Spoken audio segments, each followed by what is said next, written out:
good morning and welcome to VOP This Morning. The European Union Election Observers Mission has given its verdict on the 2023 general election, and it's not a good one. Well, we want to take some time this morning to look into what the report says and what that means for Nigeria. We will do that shortly, but as always, we'll first of all get into the front pages of some dailies so that you can be in the know of what the papers are saying this morning. Now, we'd also like for you to subscribe to our channel on YouTube. It's Voice of the People TV. Joining me to delve into the front pages of the dailies, I have a VOP analyst, Cyril Abaku. Good morning, Cyril. Good morning, Moses. I'm glad to be here. All right. Are you glad to be here, really? Seeing that it's a holiday. Well, I know you love your job, so yes. It's the way the work goes, yeah.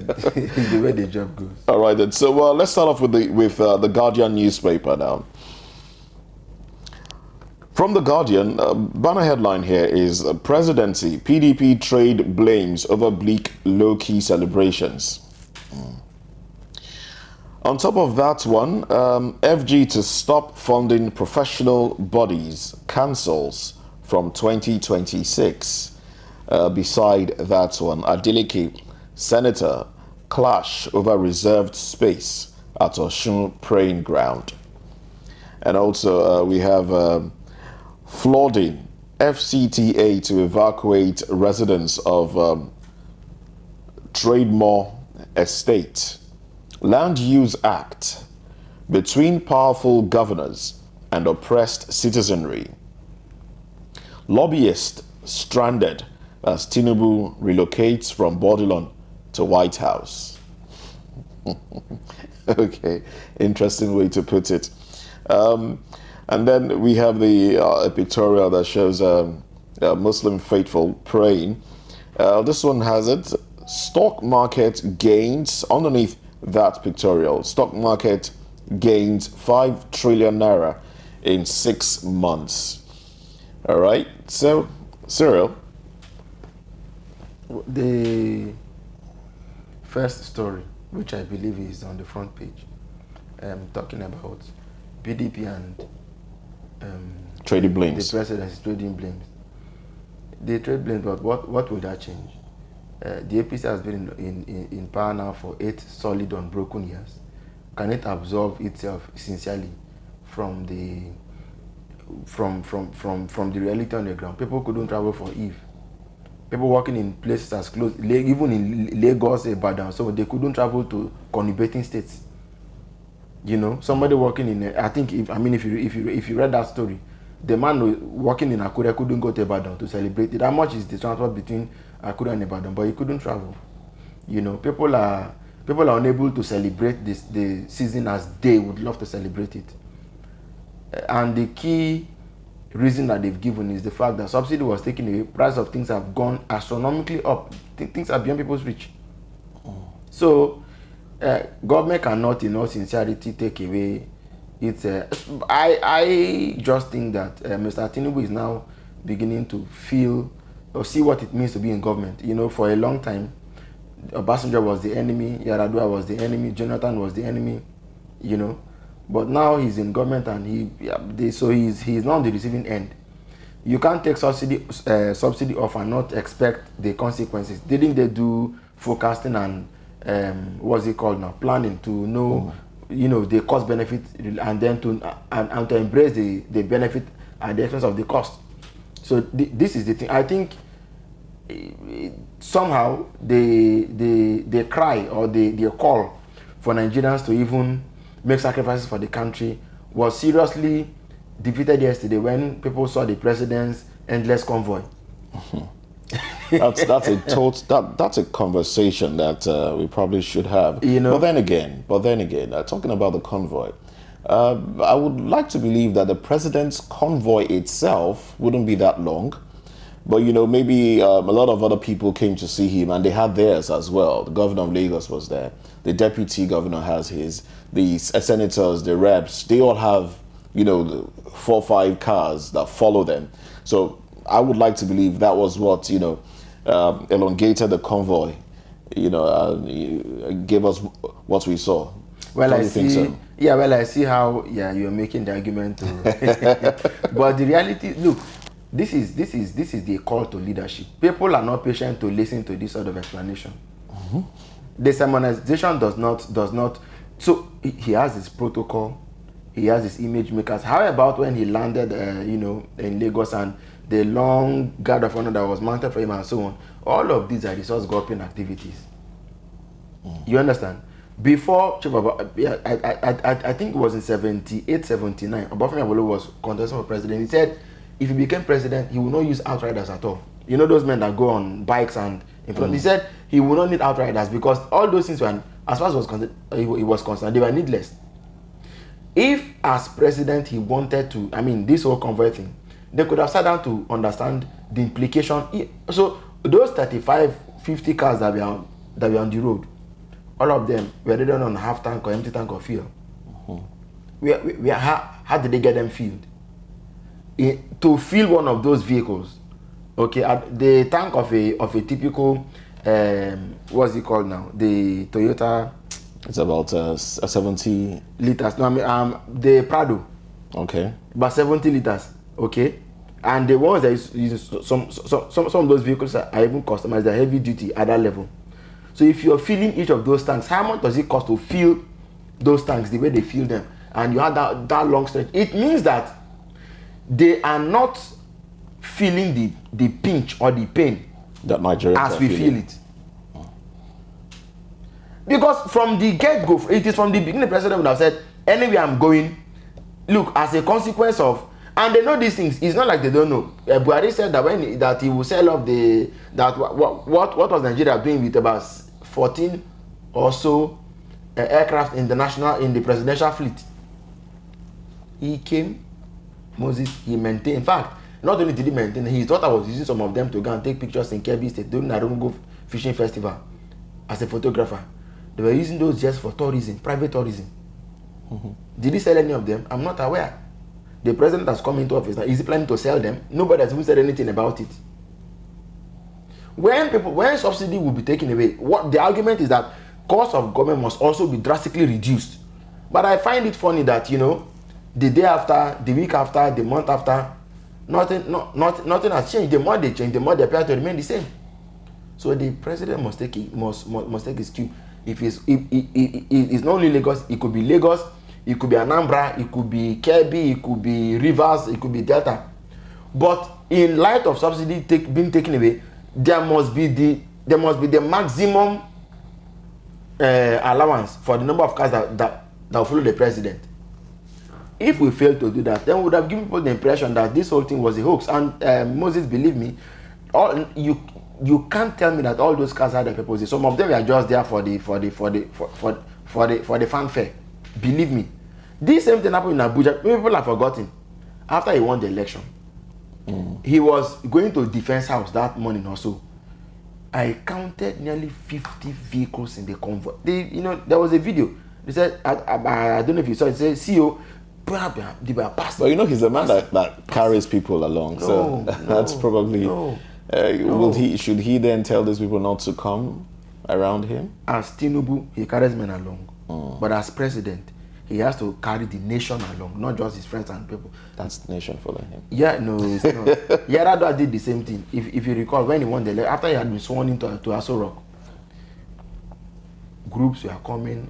He said there was no. In fact, he said that their continuous was wearing out the furniture in Aso Rock. That they should send a congratulatory message to him. He will receive it and read and thank them. That they should stop coming to Aso Rock to disturb him. He made it clear. We must agree and decide what we want to do. This show yesterday was not necessary. It's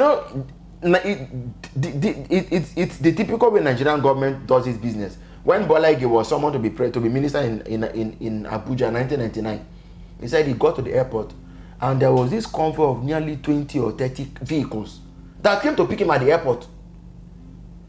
And he said he couldn't believe it. He said, what was it for? Was it not the same thing Peter Obi stopped in Anambra? So these people shouldn't tell us. Tinubu came to the job prepared. He himself said, don't pity me. I asked for it. He came to, all his friends have been saying that for the first time, we have a man who prepared for the job and has landed it. Except it is not in his vision to cut down on this sort of things. But he has no excuse. He has absolutely no excuse why what happened yesterday happened. So when people are celebrating Salah at this low key level, and then the president is burning fear like this, they sincerely owe us an apology. To be fair, they owe Nigerians an apology. All right. Did you see the what happened between Governor of Adeleke and yes, and the ex-spokesperson of the Senate, Senator Ajibola Bashiru. Yes, I wanted to say Ashiru, but I know it's Bashiru. No, it depends on. You see, one version said Governor Adeleke escaped assassination. The other version said well, from what's been going on in the papers is that Adeleke went to the Eid praying ground, and Bashiru sat on the seat that was reserved for Adeleke, and he being Adeleke now asked him to get up. Now, a version said he stood up, moved to a different seat. Adeleke said no, he should leave the role completely, and he refused, and then it became a tussle between Adeleke's aides and Bashiru's aides, a tussle, and Adeleke got angry and walked out of the praying ground. He didn't even do the prayers. He walked out and then ordered for the arrest of Adeleke. You know, that's the report being peddled in the dailies. Which the report also was then resisted by people and so on. Yeah, well, funny how politics has also lost respect for religion. I would have thought that, because of course I don't have the background to the story, but I would have thought that if the governor was going to appear at the praying ground, the imams, the leaders of the mosque, could have. You know how people reserve seats for, so that no, but this is a praying ground. Mm-hmm. Everybody should be equal. So at the praying ground. So what was important about the spot that the governor had to That's tell? the question now. Yeah. So I mean, if you look at the times Buhari has gone to pray, even Tinubu has gone to pray, you notice that they actually sat on chairs. Buhari used to sit on a chair. He didn't used to pray on the ground. There was a chair that was always kept. Even Tinubu. Could it be an age thing? Perhaps, in my view. So, but the fact that, I mean, even in church and at public events, prominent people always take the front row seat. It is in the Bible that if you went to somebody's house, don't sit in front before a more worthy guest comes in and they tell you to go to the back. So it's a given that front row area is for dignitaries. Now, I would have expected that, if that being the case, the leadership of the mosque, those who are in charge of that praying area, should have understood that even if the governor was not going to come, even if he was going to come late, you have to make that allowance for just in case he showed up. But the governor showed up. Why did it now have to take the governor to tell Senator Bashiru to stand up and so on? I believe that by that time, you know, a lot of tempers would have fled, and you know, politicians don't just do things because they are in office. It's usually about who they really are, about their ego, and the fact that they couldn't even spare some honor and regard for the praying ground. For me, doesn't look like they were setting a very good example for the younger people to follow. Whatever the case is, I want to hope that as politicians and as leaders of Osun State, they'll be able to eventually see eye to eye to settle whatever differences they had. Obviously, what happened at the praying ground was simply a boiling over. A fallout from something else. Yes, they've had it going a long time. Of course, Adeleke is a PDP governor. What's his name? Bashiru is an APC senator. So maybe inter-party rivalry was also at play, interest and so on. But I do hope that they are able to sort themselves out.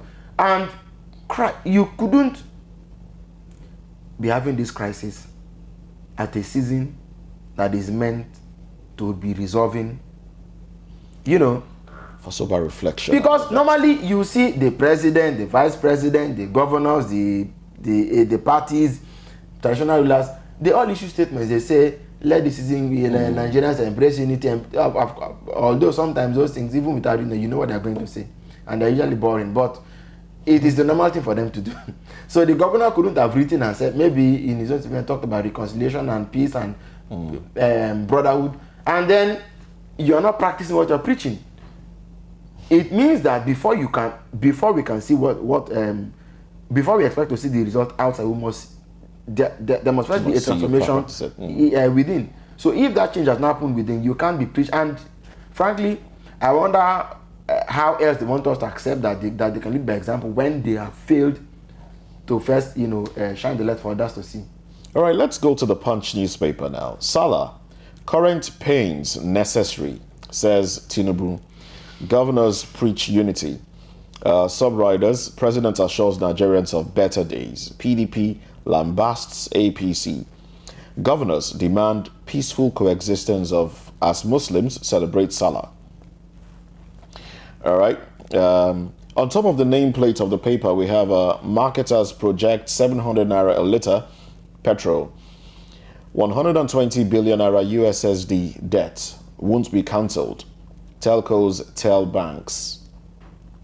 Nigeria's digital infrastructure inadequate for cashless economy. World Bank. All right.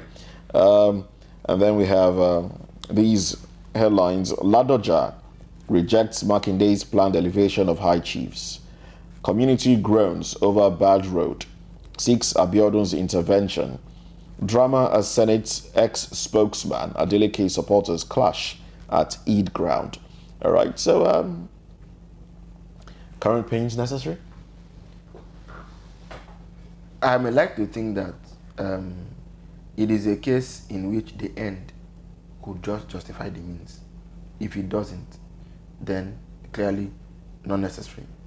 But having said that, marketers are projecting that fuel will go for how much? 700 naira a litre.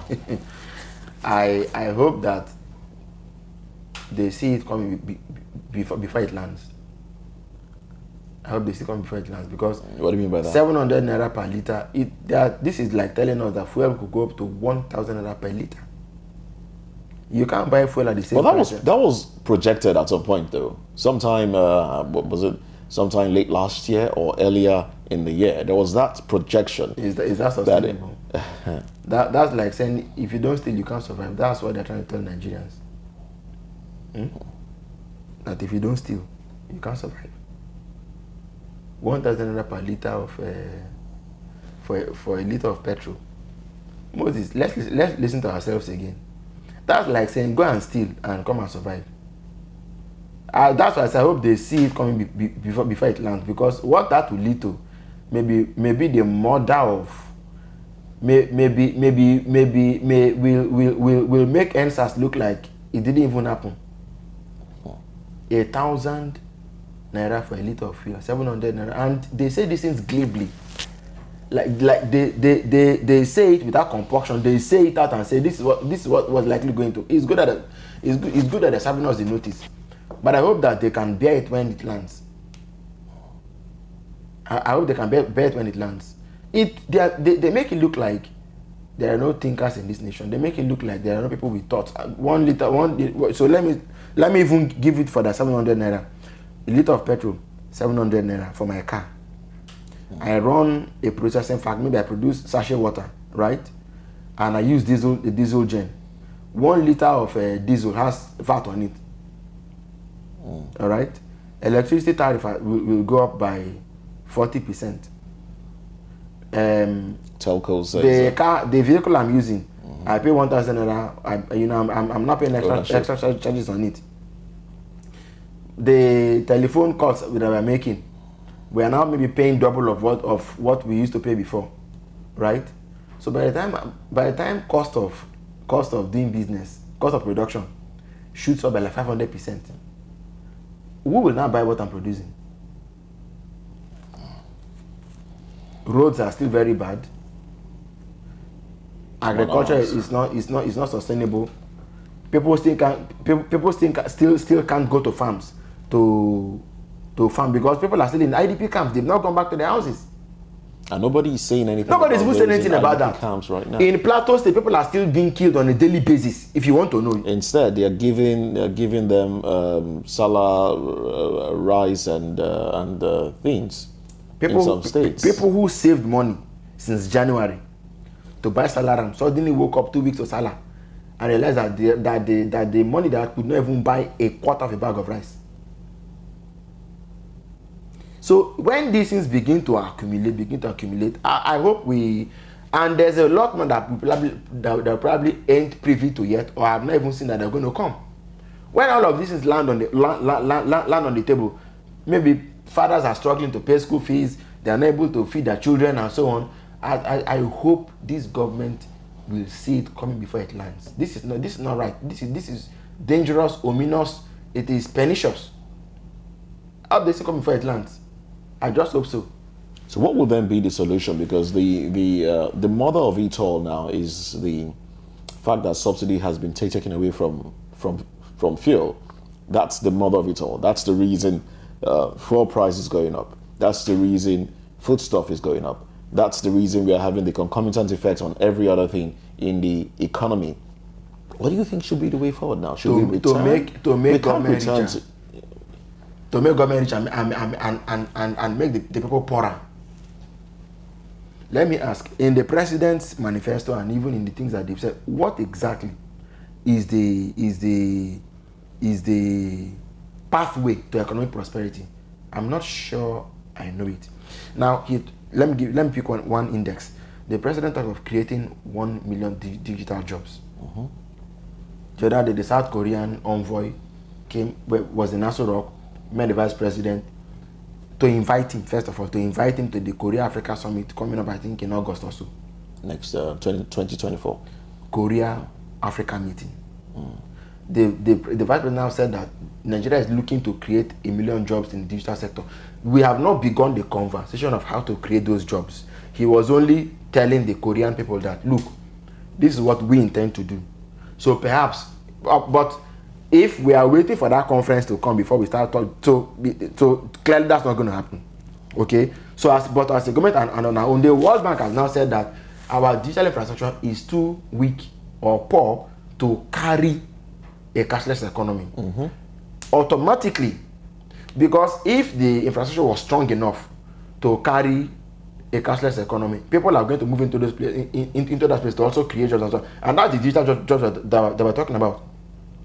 But the World Bank is saying that your infrastructure is already weak to carry that. It means that these 1 million jobs may not be happening anytime very soon.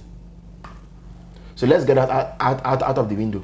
Now, if government alone cannot do the job, which I believe they can't do the job alone, you've taken subsidy away, it's fine. You must raise people's take home. It's compulsory. Raise the take home, one. Number two, you must fight insecurity so that people can go to farms and continue production. When you even talk of people's take home, okay.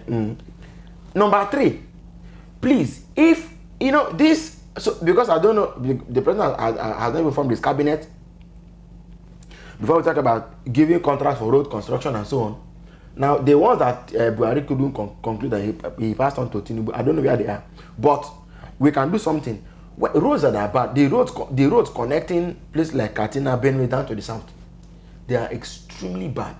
And people who go to buy yams in Benue to go and sell in Plateau, you buy yam of maybe 20,000 or 100 or about 20,000-50,000.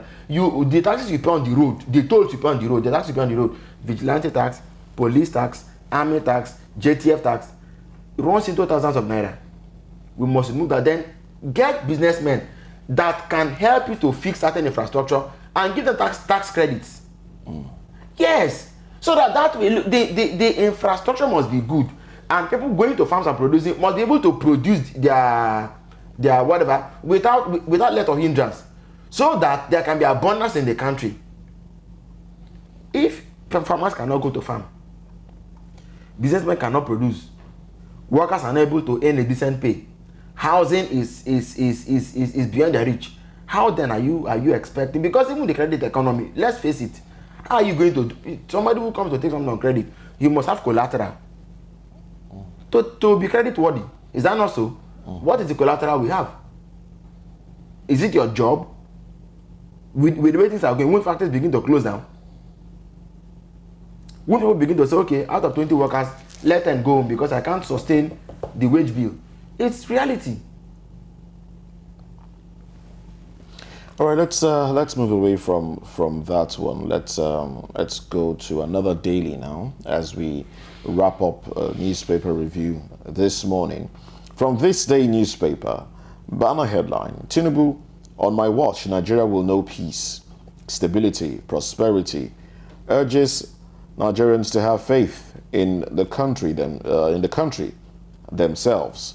Praise for victory in battle against insurgency. Our government will address infrastructure deficit, says Shetima. Saraki, Lagbaja, Obi, governors, others salute Muslims at Salah.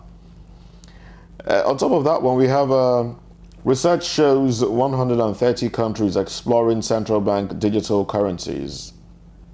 DHQ, military remains loyal to constitution.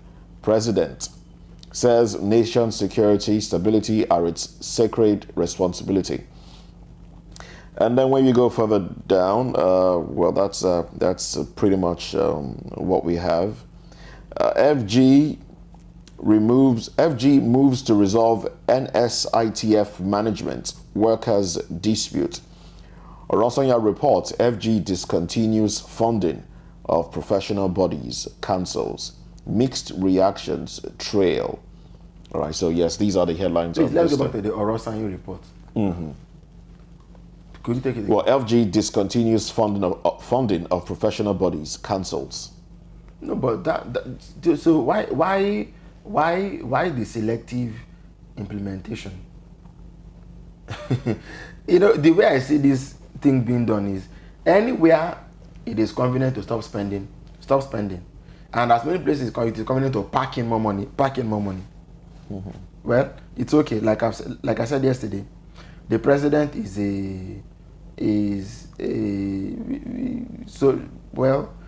maybe progressive socialist of some kind. The state has to lead the way. So the state must be solvent enough to discharge its responsibilities. That's what he did in Lagos, and that's what he's going to do as president. It's understandable.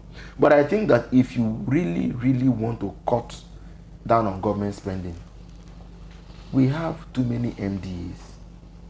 There are too many of them. You could merge some. It's not enough to. That's what the man in Taraba is doing. The Governor Kefas. Did I get his name? The new governor of Taraba. About 40-something ministries. He wants to now cut them down to 40. Okay? So, Mr. President, yes, or not a report.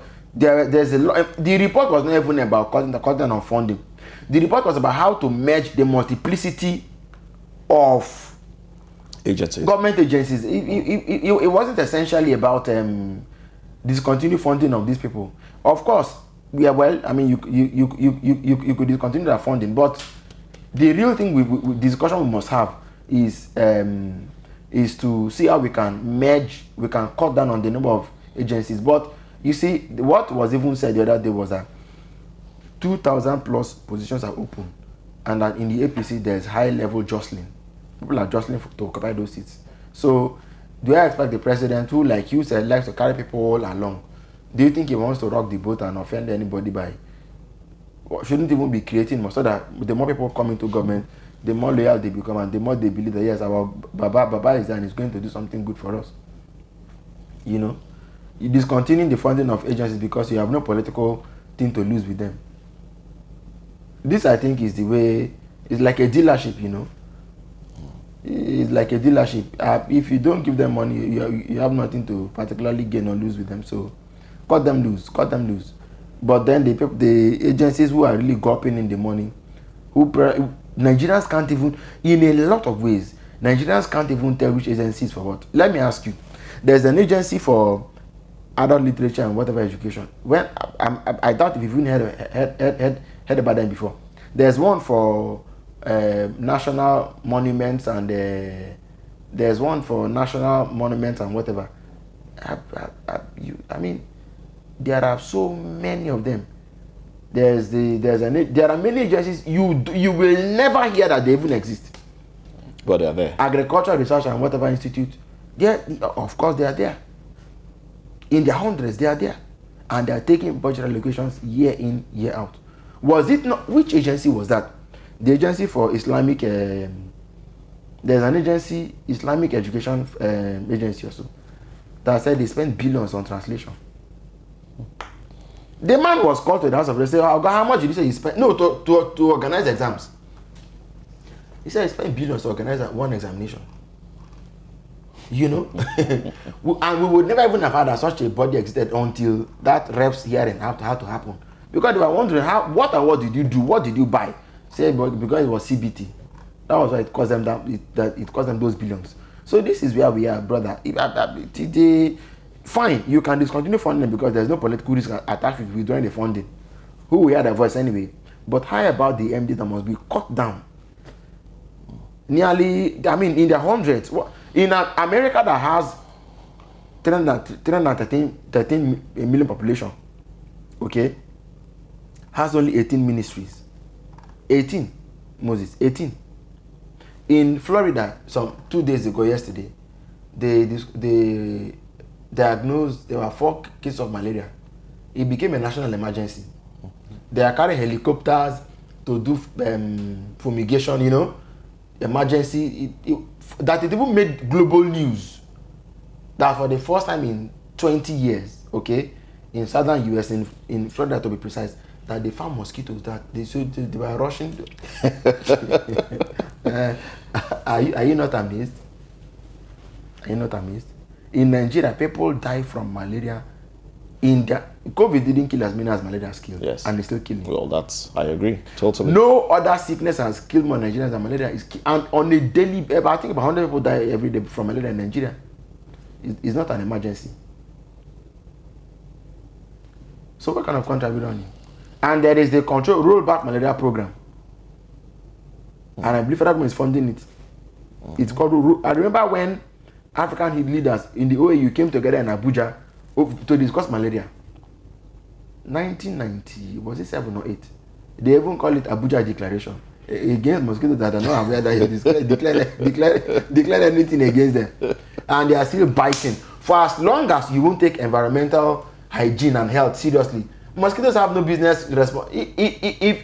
Look, I believe you can relate with what I'm about to say.